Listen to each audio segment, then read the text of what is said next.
So hello everybody, we are here at IBC 2025 with Yann Salmon from Sony. Hello Yann. Hello, hello. It's great to see you again. I think it's the third, fourth, we stopped counting how many times we meet. Great conversation every time. So. Yes, thank you.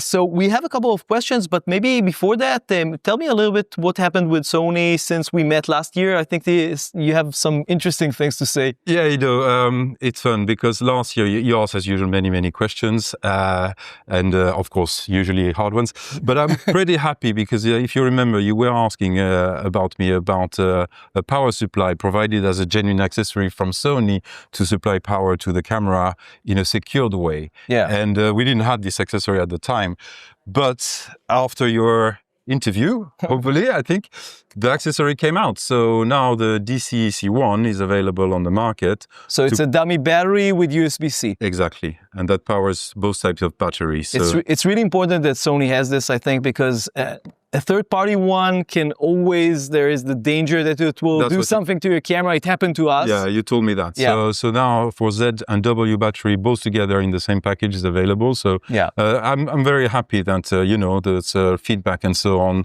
come to concrete things. Yeah. And if we look, I think Alpha 1 was also one of your questions about the firmware update, because Alpha 1 Mark II at the time had an upgrade for the focus bracketing to do focus stacking. And I read the comments from your community, and there was a lot of people that were really wanting this for Alpha 1 Mark I as well, the first version, and it's also now available. So yeah, thanks for you guys to provide the voice of the customer. That we try to always say, we try to listen. So I think there is a purpose in all that. So that's great. That's cool, and I'm happy to hear this. And hopefully, some of the suggestions and ideas that will come from this interview will bring products maybe in the future or updates to the firmware. Yeah. Okay, so let's start. The first question I have: you recently introduced the RX1R III. Yes, correct. Okay, which like 10 years after the original one, I think. Yeah. And this camera has basically the same size lens, I think, that the original one has. Yeah, it's the same. Okay. Basic. So what I'm interested to know is, why did you choose to keep it instead of like making? I know that a lot of people like the image quality that this lens has, but at least in terms of autofocus, it's a little bit like behind what the technology that you currently have. Yeah. So why did you go with this and not something else? First, I think RX1 series as concept, it's a camera of exception. It's not, you don't compare an RX1 or Mark III with other mirrorless camera. It's a different purpose. You have to get the experience of such a product to really understand what is behind it. And what it is the world's smallest fixed lens full frame camera on the market. And that's aspect is also linked to a legacy of the previous models. Coming to your question about the lens, when we built it, was built as an exceptional lens with super high resolution. So of course we tried it when we put a 60 megapixel new sensor inside. The couple lens plus sensor is highly tried out with a lot of testing and recalibration together. You changed also? Yeah, there is of course an adjustment has been done specifically for the couple. Now the resolution you get and the usage of the full resolution of this sensor is amazing, to be honest.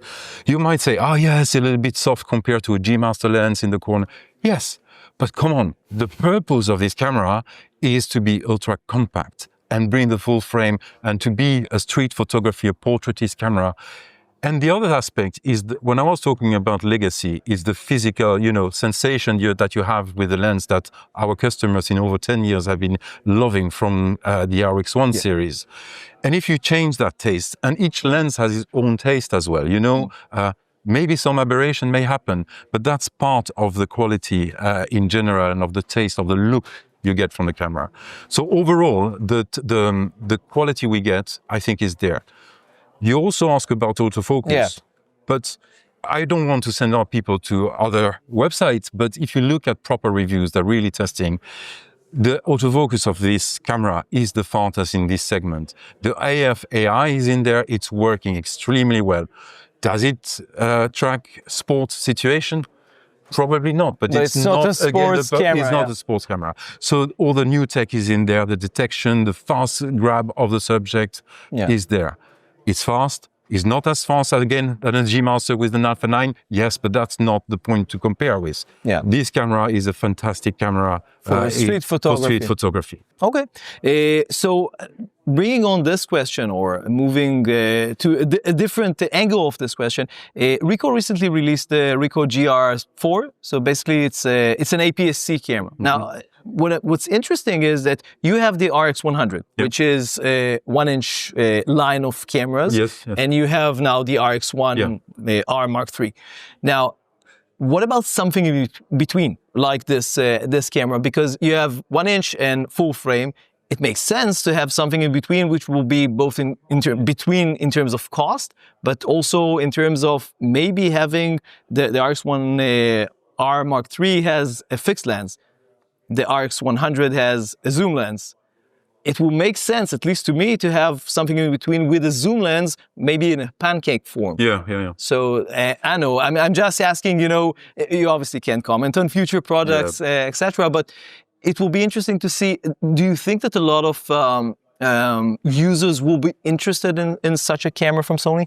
So, first of all, I think you're completely right.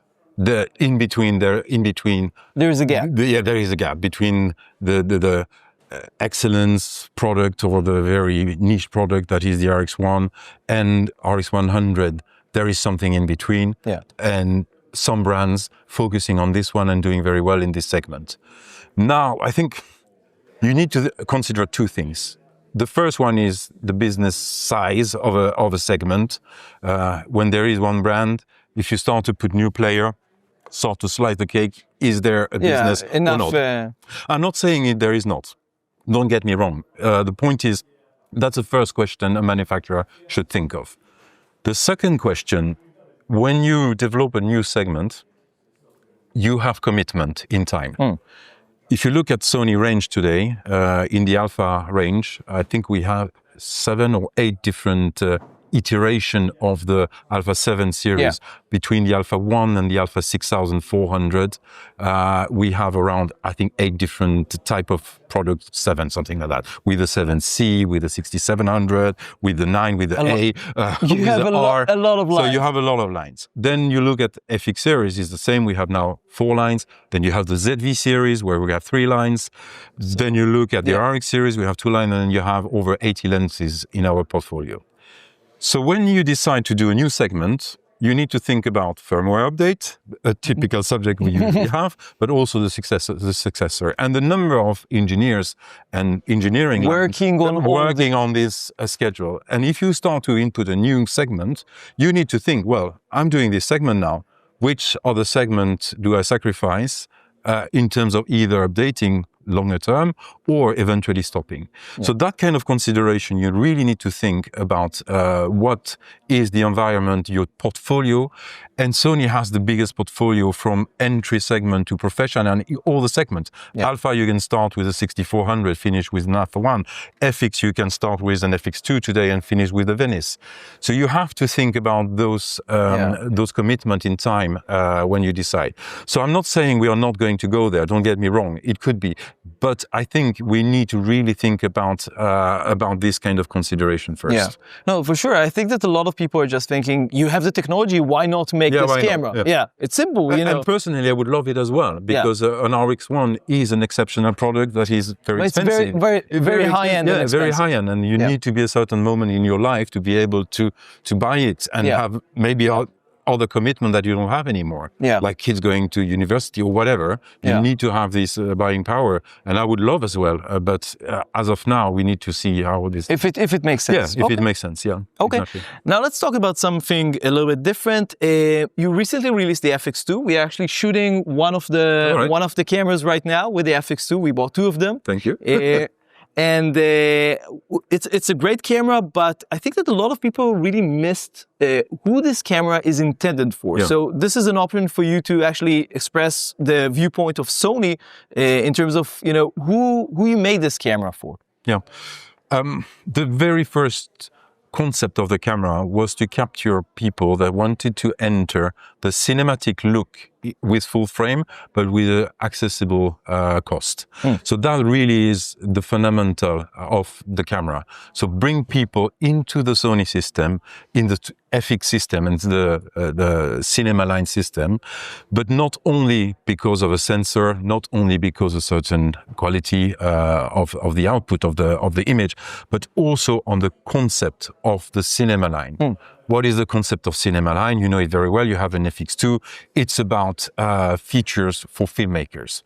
So a fan, so it doesn't overheat, tally light, the LUT compatibility, the Big 6 menu that we have in the Venice, all this philosophy of the cinema line that make the cinema light so successful was extremely important for us to have. Of course, you could use a 7 Mark IV, for example, or 7S III, but you don't have this cinema or this filmmaker product body type of usage. So that was really the first concept, to make people enter in the cinema line with the cinematic look in full frame. And the funny bit is that actually the camera that was a little bit pushed when we announced it, why this camera and so on. But the interesting thing is that even now we can see the broadcast industry, so on the news, the big news companies are really interested by this camera because it makes the full frame cinematic look accessible for production that works more, for example, in the TV area. So the scale actually of the interest of this product is actually much broader than we think. And we can see even, for example, you are a good example as well, looking for the more cinematic look in your interviews. Like we're doing right now. And exactly. And that is where the customer range actually is bigger than what you originally really planned. So that I hope you answered the question. Yeah.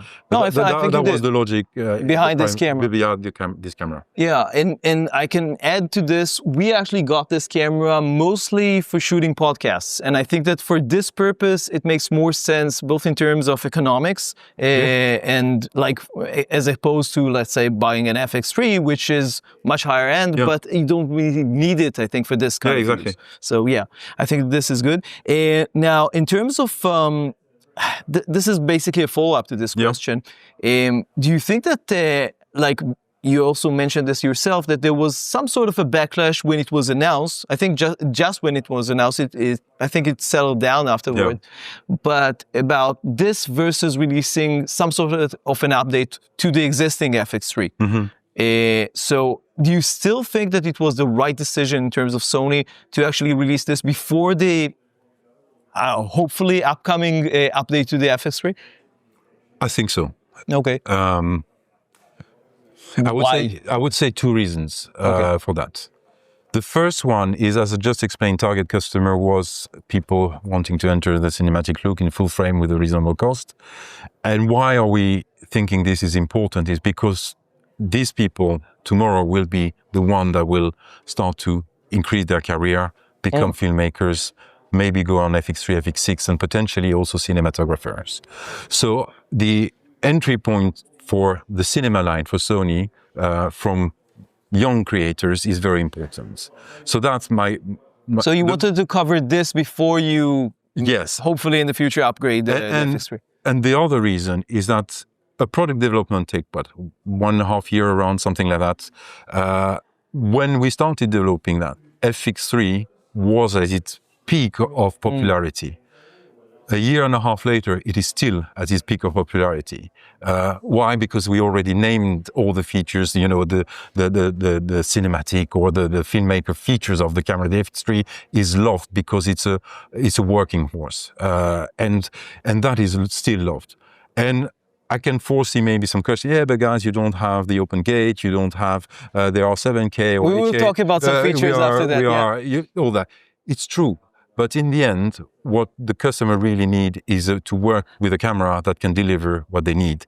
And the FX3 still deliver the best 120p 4K in the low light, with the low light capabilities and with all the, I would say, filmmaking features around it.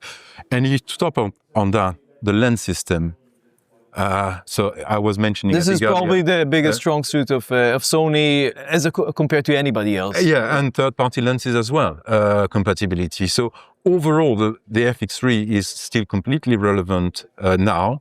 And yeah, I don't know when FX3 successor will come, but I think today we have still a very, very strong camera on the market, so I don't think it was a mistake. Okay, let's get back to the FX2, and I have two other questions about it. So first of all, the viewfinder. We actually find it extremely useful. I took it to a family trip in Hungary, and I noticed that I'm using it like if you want to film something and you sometimes want to film from a lower angle, you can use it like this. So it's very, very useful.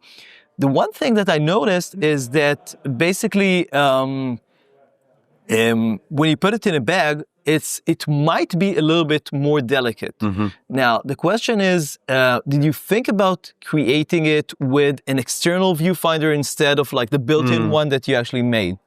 So on the durability and so on, I believe Sony makes sturdy product in general, so I'm not too concerned. Of course, the camera is very young, so we don't have customer feedback yet, or so we will wait for that. But I'm quite confident. On the aspect why, it's a good question. When you remember 7S3 or 7S series, when we launched it, people really adopted this camera because of the concept coming from all the SLR technology with the viewfinder and so on. But with the mirrorless, the viewfinder integrated was really something that hooked up people. And a lot of critics came on the FX3, why there is no integrated viewfinder. And 7 Mark IV, that is more an equivalent of the FX2 in terms of pricing and positioning, has become also a reference camera with a viewfinder. So for us, it was very important that we put a viewfinder, an integrated viewfinder in all-in-one package with the FX2 to keep this the spirit of the Alpha, but providing the filmmaker setup or product type in the FX2. So that was the logic of why have an integrated viewfinder.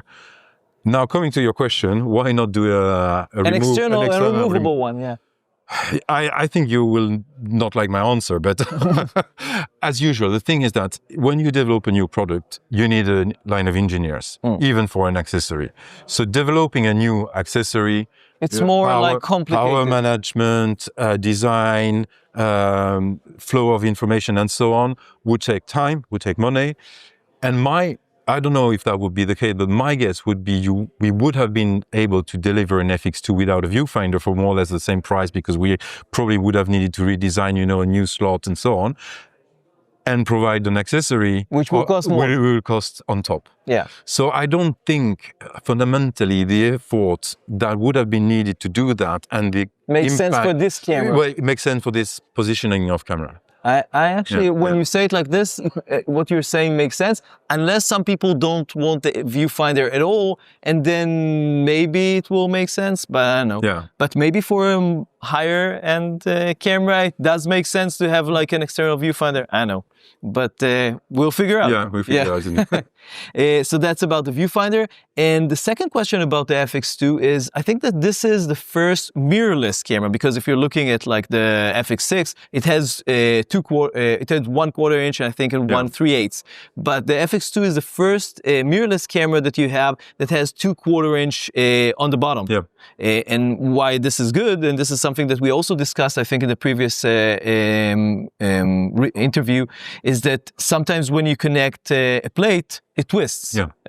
Especially if you're using like a follow focus or something that applies force on the side of the lens. Yeah. So this, the FX2 basically solves this by having 2 screws on the bottom. Now, obviously you can't talk about future products, but the general idea of Sony is that this is like a good solution for basically at least cine cameras, but maybe even for stills cameras in general. I'm not sure that you can actually apply this to a still camera, which is, I would say, thinner usually. Yeah. So that's you're partly answering the question. Yeah. I think this is typically the kind of features that coming from customer listening and feedbacks. So I think it's great that we implemented that. And as you said, the fact is the plate or the bottom of the camera is quite wide on the FX2. On the FX2, yeah. That make it possible. And it's specifically interesting for video cameras. And after higher-end FX6 would have the large version of it. So personally, I would think it's a good idea. To continue doing this for the future. But I don't know. Don't get me wrong. I won't say that all the next model will have it. I think it's a good thing on the FX series. On the still camera, as you said, I think the plate size might be a challenge. A challenge, yeah. Well, because I think also you don't have enough room for two of them. Yeah, it potentially also the central position of the screw on the photo-oriented camera might be more important. Could be. You might be right. My suggestion, I think I also suggested the last time, is instead of doing two on the stills camera, you can do RE pin holes, and then you can provide exactly. So good point. That's something that we're really happy about. We might also have something to mention about this in a future video, but that's to the side. Okay, so this is a question that I asked you before. Maybe you have some sort of an answer for this or something coming. And this is about your app. So you have in your app, you have you recently updated both the MC and the creator app. But something that was that is still missing is the ability to monitor the levels of the audio. So I don't know, for us it's very important. I'm hoping that for other people as well. What's your perspective on why this is still missing, basically? So I think it's a good feedback, first of all. I think you're right. It's a very good feature. Now, why it's not there? 2 years ago, if I remember, 2023, we launched the first version of Monitor and Control. The app was not super stable. There was not many features, and the ranking and what we had, the number of stars, was not very good at the time. We have worked the last year very, very hard to create an amazing app that is free of charge with all the features that customers have been asking for in the filmmaking industry. And our core focus was to deliver the image control features as a first step. And as I said, the audio one, I think, is a good one, but we haven't implemented it because of resources so far, and the focus was on the image control. So, guys, just ask for it, push it. in the comments. Hopefully, our engineer will get to it. But I think it's a good request, and can we do it? I think it's technically possible. After, it's always a matter of priorities. Okay, that's a good answer. Okay, so just to follow up on a different aspect of the whole app thing. I recently had to add the FX2 to my list of cameras and see if there are any updates.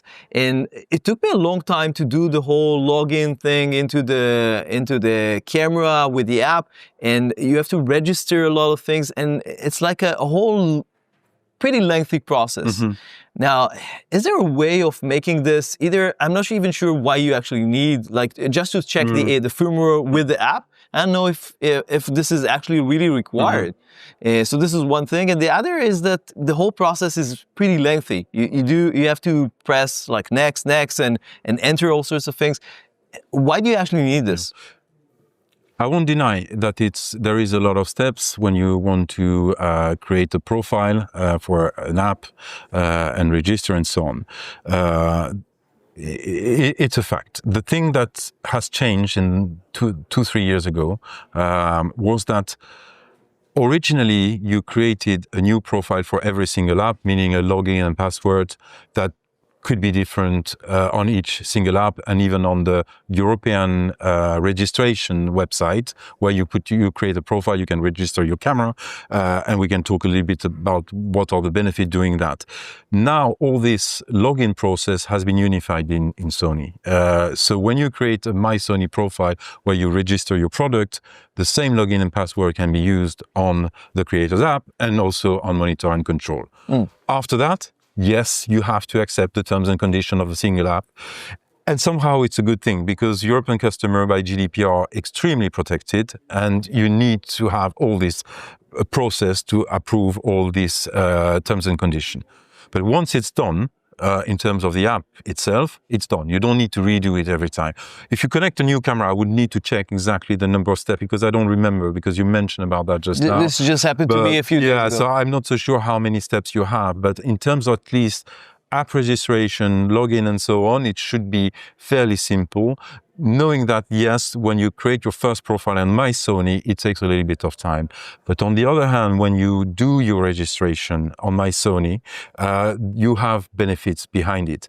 You have automatic email, and also on your app notification. About updates, I think. Firmware update, for example. You get extended warranty. I'm talking now for European customers, people watching us from across the world, but you have extended warranty. Some countries already have the maximum warranty, like in Norway, they have 5 years, you won't have any benefit. But for other countries like France, Germany, and so on, you would have an extension warranty of 1 year included. You also get on-top discount on your next lens purchase, for example. That goes on top of usual seasonal cashback, for example. I didn't know that. So you have benefits. And of course, you have also editorial content. You can access free trainings on the Alpha Universe platform. So yes, people, I understand, don't want to give their data and so on.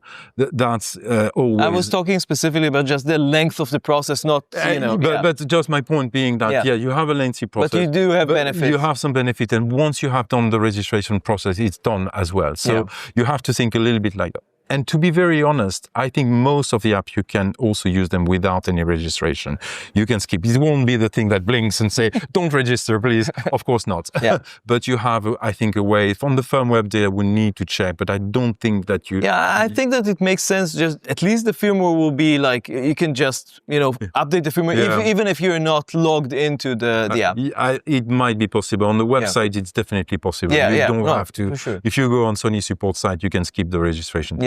No, I have to say that the ability to update the camera from the app, like the firmware, is really useful. Really useful. In the past, it was, I wouldn't say difficult, but it took more time. You have to download it. I remember people with Macs having some issues, but from the app, it works really great. So that's cool. Okay, so that's that. Now, you recently updated, I think, your monitor and control app with more options for multi-camera. And I think you also added the support for Mac computers, like actual computers. Mac OS, yes. Mac OS, exactly. So that's really cool. But my question, and I think I asked you this last time as well, what about Android? And maybe if you added Mac, what about PCs, like Windows? Is this something that you can add?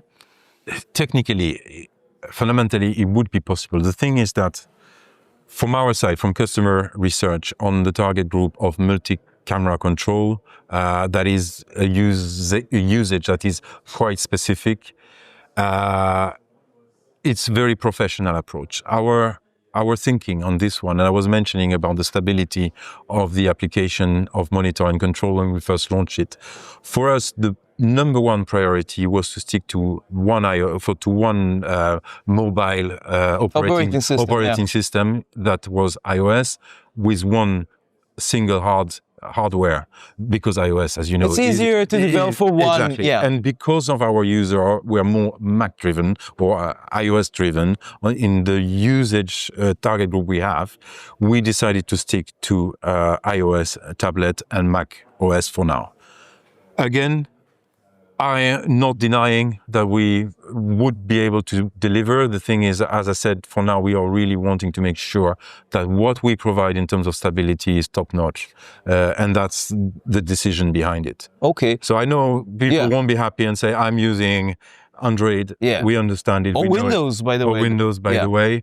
As of now, because of resources, we are really focusing on one system. I can maybe, if the engineers in Sony are listening to this, I can give you a use case which I think is much broader than maybe some of you have been thinking, like the engineers. And this is for podcasts. Because for podcasts, you're shooting usually with more than one camera. We are shooting podcasts with 3 cameras. And for us, it would be much, much quicker to actually use this, like as an app, instead of going behind each camera, starting each camera and setting up the settings for each camera. Yeah, I get your point. And for this is a market that is very much like for both Android and the Mac or whatever I iOS understand. We user. don't want to force anyone on the system. Yeah, exactly. But, so I get the point. Maybe it will help to bring it faster to that market. So that's that. I have a question which I think today in IBC is actually very, very relevant about 32-bit float, because recently I think that Panasonic was the first company to come up with a camera that has 32-bit float internal, and now Nikon has done that as well. And I'm really interested to listen or to hear what you have to say about integrating 32-bit float into cameras, because there might be more to it than just, what people might think about this. Yeah. So what's your thoughts about this? So I think, first of all, the tech itself, the 30-bit float recording, is very interesting. As we know, it increased dynamic range in audio dramatically. The thing is that it's attached as well to some constraints as well. So 32-bit float dynamic is accessible if you have a very good microphone. That's the first thing. So when you start to think about many audio setup with cheaper wireless setup, 32-bit audio benefits start to be, questionable. Yeah. The other thing is, because of the nature of the floating recording, you don't set your gain at the input time. You can change your gain on the monitoring side, so you're sure something is happening and something is being recorded. But it also means if you are doing clipping over your 0 dB level, you will have to go in post-production after for your audio. And that setup is, I don't say it's impossible, but if you have a sound engineer or you are, accustomed to that already, to spend the time. It's a different approach. So I think that's why I'm saying the tech itself, if you have a very good microphone, probably wired, and you have this workflow behind ready to roll, I think, yes, you're right. And then I think you also have now independent recorder that also have the 32-bit flow. Of course. So if you're really serious about sound, you can also, people very often use external recorders as well. It doesn't mean that in-camera is irrelevant, don't get me wrong. I think it's interesting, especially if you're one-man, one-woman band, and you really have to manage everything by yourself. I think and you're in a situation not like us today, talking head interview, we don't have any challenge on the dynamic range. There is not a lot of noisy 30 dB, maybe we won't go up to 100 dB for sure. But there are situations where you might be alone, where you need this because you have, I don't know, music going on or anything like that. So I think that it's relevant, but it's still quite niche in reality in the end. Okay, so will we have it? I hope so, because I think it's an interesting tech. Today, no, because we haven't launched very recently any product that was designed with it. But again, you're definitely looking into this. The tech is interesting, but not straightforward for now in terms of usability. Okay. I think finally I want to talk a little bit about AI, because AI has been on the news recently all the time. Now, I think that you were one of the first, or maybe even the first company to integrate some sort of AI into your cameras with your AI focus. Yep. And so this is something that you already have in your cameras. So my first part of the question is, what about other aspects of AI? And the second part of the question is just basically an idea that I have to use AI in a simple way in a camera, because you're probably not going to have ChatGPT inside your camera. I know, maybe you can, but it will be a little bit strange. But you can use some sort of a way of communicating with your camera to benefit certain users, either basic users who just started and don't know necessarily how to set up all their settings, or more advanced users. Let's say somebody is shooting, bird photography. So instead of telling the camera, starting to change all the settings for bird photography in certain lighting condition, etc., you can tell the camera something and it will go into a setting that you already had in the past. Basically like a memory, but instead of changing the memory and having 2, 3, I don't know how many memory options you have in the cameras right now. Usually it was 3, maybe now it's more. But you can have endless amount of memory recalls based on all sorts of different types of photography. So again, the two questions is, the first, are you thinking about integrating different aspects of AI in general? And the second is just this specific use case when you're telling your camera what you're doing, and it will fit, fit the specific profile using something that you already have. Good questions. For the first one, in terms of AI technology, we have developed the AI AF tracking with subject recognition. But the AI technology also has been used, if you remember, that LensVid has been also integrated for auto framing function. I didn't know that. So auto framing, is the ability that if you have a fixed, frame, then the camera will recrop inside the frame and will be able to track a subject. This technology from Alpha, LensVid has also now cascaded down into the broadcast industry. So you have now PTZ, that is robotic camera, that can tilt, pan, zoom, that are able as well now to have complete scene recognition. So for example, a singer on stage or somebody talking on stage, you can select this person, whether they will move. If they cross another person, it will still keep the tracking on the person.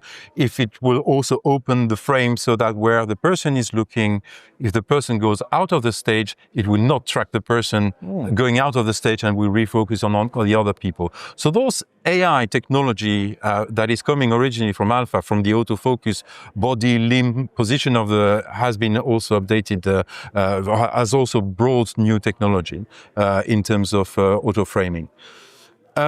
Then the second part of your question, it was about, can you imagine talking to your camera and controlling? I think if we look at photographer or filmmakers, the principle number one aspect is to become invisible to the public around you, because you're shooting birds, wildlife, you're shooting wedding, you are doing news, you want to be discreet. So I don't think it's very adaptable to any filming of shooting situation to be talking to a camera. On the other hand, I was thinking about this now. You have software development kits, SDK, for many of our cameras existing currently, that is free of charge to download. And you can program those cameras through a Python platform, and you can send orders to the camera directly.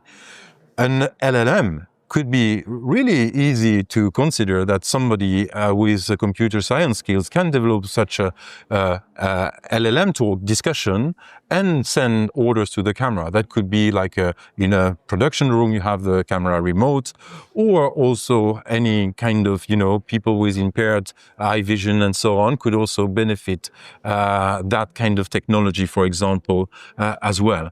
So you can do it maybe with a phone, you can talk to your phone and could change settings in your camera. With the SDK, I suppose that's possible, yeah. Because the camera, obviously, it has a microphone, but I don't think that it can take the orders from the camera itself. So I would need to look. Can you send by Wi-Fi? I'm not so sure, but we have some demonstration here about the SDK. With the phone, it will probably work, yeah. So I think... maybe a third party can actually make something like this. The idea itself is very good, but I don't think it's applicable on a standalone camera. Okay. So that's very interesting. Okay, thank you very much, Yann. Thank you so much, Ido. And thank you. Don't forget to subscribe and of course watch other videos from IBC on lensvid.com. Bye.